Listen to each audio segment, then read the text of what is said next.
The movie begins with a visual of the red planet, its light brown soil, a vibrant contrast to the clear skies. The small probe sent from Earth arrives at a structure that leads deep into the ground and videotapes as a spaceship flies out of the ground. Hovering around Earth, a large floating station is being manned by astronauts, one of whom is floating outside, attempting to do repairs. A voice in the intercom mentions that there was a flying object approaching the station. As the man tries to gauge what it is, the ship that has departed from Mars gets close enough to blast the station. Down on Earth, in an isolated station, Henry and Allison are discussing the recent discovery the Ukraine station had found out about Mars's atmosphere. Although Allison is excited that her predictions are right, she feels bad that she isn't able to make it to her stepdaughter post-surgery. Henry offers to take over for her, asking her to promote him, but she jokingly tells him that she can't because he is her brother. Suddenly, the two get alerts indicating that the military station holding 10 astronauts has fallen out of the radar. Henry mentions that the last transmission from the station indicating something large had gotten close right before they lost contact.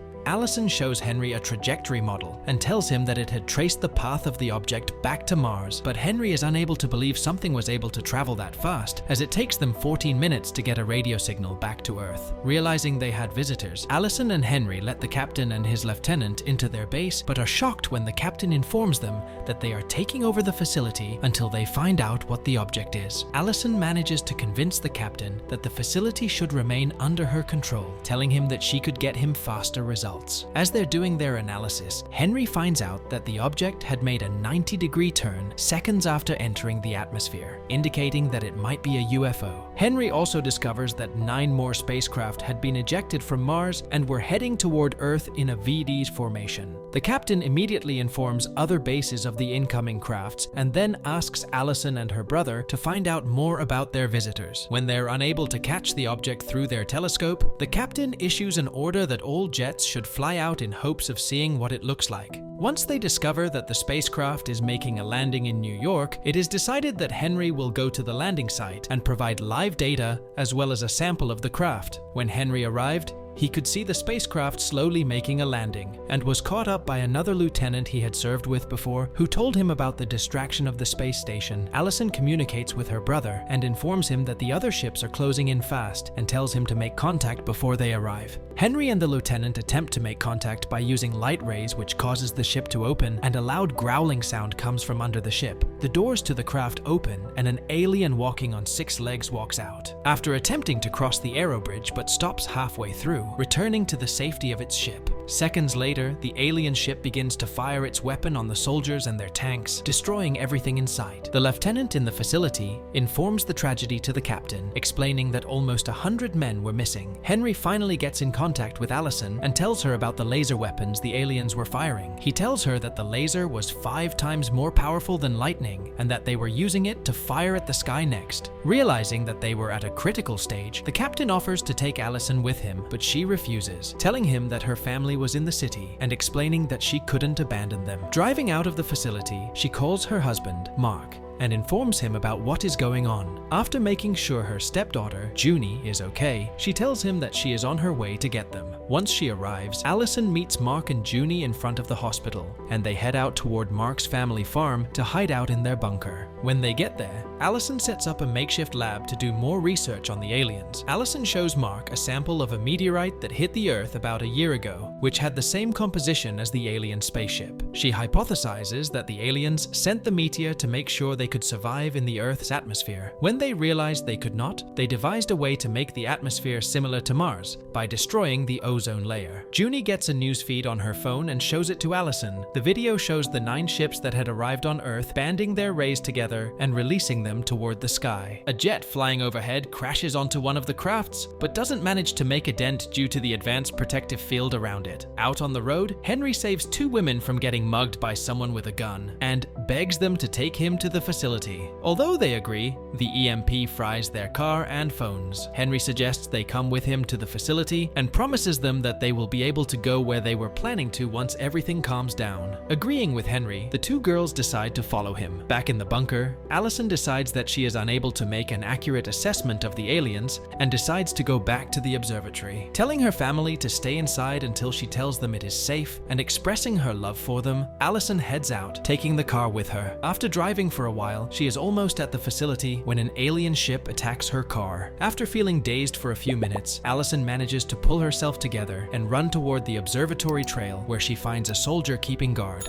After identifying herself and explaining the urgency of going to the facility, the soldier updates her on what has been going on, telling her that they've managed to make brief connections with other camps using generators. After communicating with another officer over the radio, Allison asks the soldier to take her to the front lines so she can study the creatures further. When they finally arrive, the soldier tells Allison to stay safe and to make it to the observatory before joining his men on the battlefield. A few minutes later, the alien ships release an energy blast that wipes out the entire field, the wave pushing Allison back. Once feels like the coast is clear, she resumes her journey rapidly. Henry and the girls enter the woods in hopes of avoiding the giant robotic ships chasing after humans. Henry and the girls manage to stumble on a large house in the middle of the weeds and hurry inside. Henry tells the girls to lock all the doors. In one of the military bases, the captain and his lieutenant are seeing videos that had been taken of the aliens and the shield that protects them. As they look closer, they notice that the shield is vibrating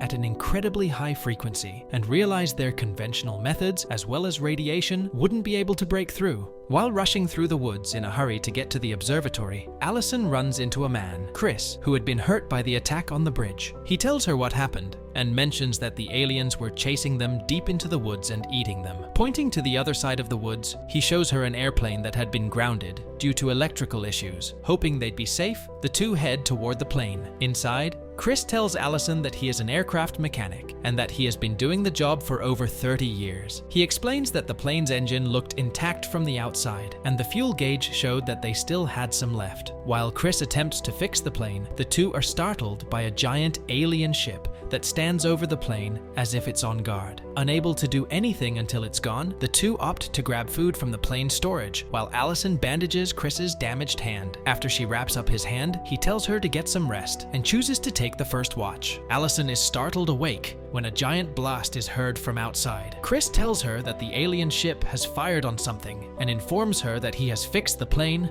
planning to crash right into the ship. Just as she jumps out of the plane, she watches as Chris drives it toward the ship, but is stopped abruptly by the laser fired by the aliens. Allison watches in horror, and the tentacled hands of the ship pluck Chris from the cockpit and devour him. Hurrying toward the crash site, Allison manages to get samples from a dead alien for further research. After the coast is clear, Henry and the girls leave the house they were hiding in with scarves on their faces. After making sure the air is clear to breathe, the girls tell Henry that they have to go to Manhattan to find their families and say their farewells. After they part ways, Henry hurries to the observatory, and after a long hike, he finally makes it there. Inside, Henry attempts to contact his sister but doesn't get any answers. After Henry gets the place up and running, he is surprised when Allison walks through the door. The two embrace, happy that they are both safe. Allison tells her brother that she had managed to get a sample from one of the dead Martians, then informs him of her theory, one she had formulated after seeing Chris be consumed. She tells him that when the body of the aliens is exposed to bacteria, it turns white, killing them instantly, explaining what happened when the aliens ate Chris, who had a badly infected arm. Allison excitedly tells her brother that the creatures have no immune system. Allison and Henry experiment with a few bacteria until they finally manage to find the one that the aliens are susceptible to. While they're making their weapons, Henry goes through their messages and finds the one the captain had sent to them. Realizing what they need to do, they formulate a plan to shoot one of the ships while Allison crawls inside, releases the bacteria, and uses the ship's system to attack the others. Just as the alien ship hovers above the observatory, Henry blasts it with the high-frequency laser, causing it to crash. Seeing the fallen ship, Allison sneaks through the opening and sprays the bacteria on the alien inside. Meanwhile, Henry attempts to shoot one more blast at the approaching ships, but is taken down before he can do any damage. Crawling out the rubble, Henry meets up with the captain and his team who had arrived after seeing the explosion. Inside the ship, Allison manages to spray the bacteria as mist through the aliens' advanced system, destroying all of the advancing crafts. Allison and Henry celebrate their victory by holding each other in a tight embrace. Once the worst is over, Henry drives Allison back to her family, and they are ecstatic to see that she is still alive. The movie ends as the family holds each other, weeping tears of joy. And with that, the movie ends. We hope you enjoyed our video. Watch the next recaps on the screen, and don't forget to subscribe for more amazing recaps. See you in the next one.